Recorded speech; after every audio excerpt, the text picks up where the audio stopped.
Welcome to our channel. Today we how to transfer Instagram DMs into Airtable using Zapier, detailed guide step by step clearly. To transfer Instagram DMs into Airtable using Zapier, start by signing into your Zapier account. If you don't have an account, create one by following the prompts. Next, click on the Make a Zap button to initiate a new automation. In the Trigger section, search for and select Instagram. Choose the trigger event as new message. Connect your Instagram account by following the authentication steps.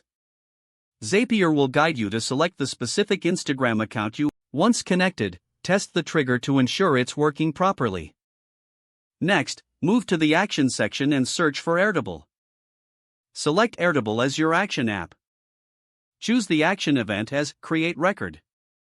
Connect your Airtable account by providing the necessary API key. Now, select the Airtable base and table where you want to store the DMs.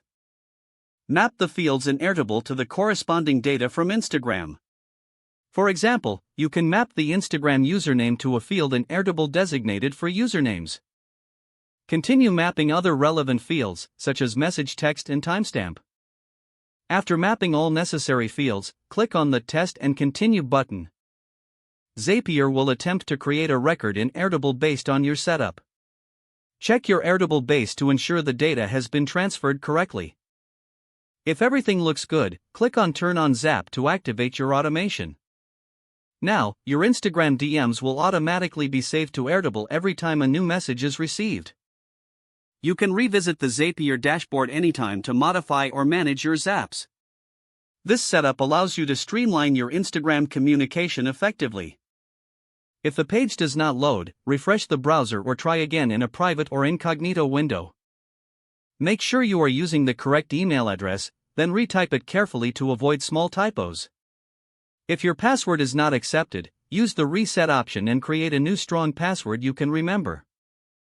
Check your spam folder for verification or security emails, then complete any requested confirmation steps.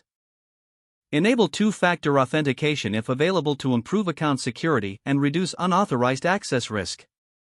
Don't forget to like this video and subscribe to our channel for more step-by-step tech guides.